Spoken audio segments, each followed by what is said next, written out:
नमस्कार, मी दुर्गेश शेळके. सध्या मी पोलीस भरतीची तयारी करतोय.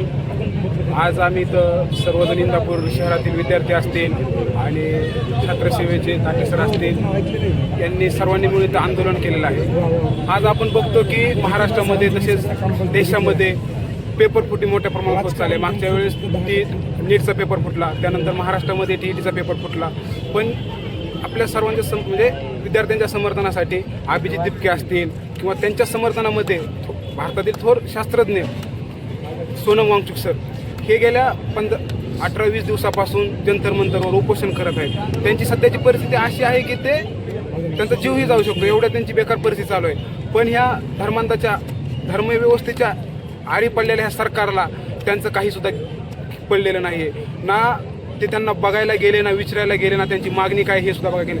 मी तर म्हणतो ह्या सरकारपेक्षा एक ब्रिटिश सरकार बरं होतं. त्यावेळेस ना भारतात लोकशाही होती ना काय होती. भारत त्यावेळेस जवळपास 150 वर्ष गुलाम होता त्या इंग्रजांचा.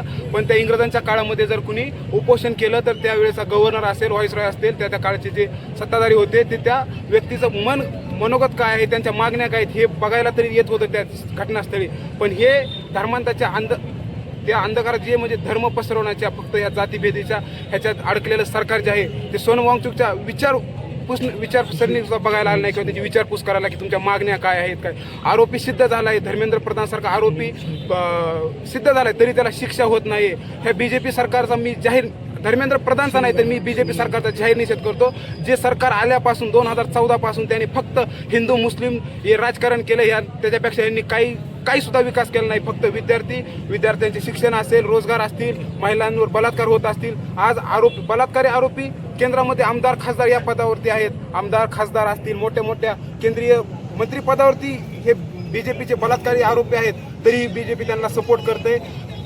आणि जे कष्टकरी विद्यार्थी आहेत, शेतकरी आहे, यांच्याकडे ते अजिबात लक्ष देत नाही. मला वाटतं धर्मेंद्र प्रधान नाही तर या BJP सरकारनेच हे जागा दाखवली पाहिजे, सरकारला जाग आली पाहिजे.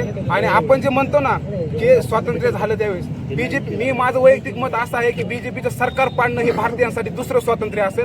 कारण BJPचं ज्यावेळेस सरकार पडेल त्यावेळेस या लोकांच्या डोक्यातून धर्माचं वेळ जाईल. आणि आपण त्या महाराष्ट्रातून आलो ज्या महाराष्ट्रामध्ये कुळवाडी भूषण हिंदवी स्वराज्य संस्थापक छत्रपती शिवाजी महाराजांनी किंवा आम्हासारखे 18 पगड जातीचे लोक, त्यामध्ये मांग, महार, चांभार, कुंभार सगळ्या जातीचे लोक होते. त्यांनी ते लोक एकत्र केली. असं नव्हे की महाराजांच्या हिंदवी स्वराज्यामध्ये मुस्लिम नव्हते. महाराजांच्या स्वराज्यामध्ये मुस्लिमही होते. आरमार प्रमुख दौलत खान होता.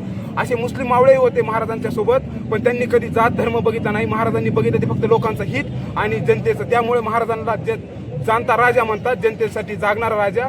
त्या महाराजांच्या महाराष्ट्रातून आज आपला एक मराठी युवक असेल अभिजित दिपके सारखा तरुण दिल्लीमध्ये जातोय. आणि त्यामध्ये आपल्या महाराष्ट्रातील जे सत्ताधारी आहेत, देवेंद्र फडणवीस असतील किंवा एकनाथ शिंदे सारखे असतील, जे एका रात्रीमध्ये पहाटे 4 वाजता सरकार स्थापन करतात किंवा एका रात्रीत आमदार खासदार फोडण्याची ताकद ठेवतात. ते या पेपर फुटी यांचे आमदार खासदार फोडतात, गुवाहाटीला घेऊन पळून जातात.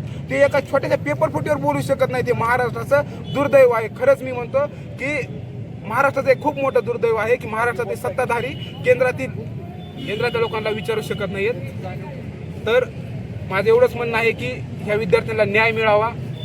आणि आज इथं आम्ही सर्व जमलो ह्याबद्दल सर्वांचे आभार मानतो. छात्रसेवेचे विशेष आभार मानतो. आणि तुम्ही तुमच्या चॅनलने आम्हाला बोलण्याची संधी दिली त्याबद्दल तुमच्या चॅनलचं विशेष असा आभार मानतो. धन्यवाद.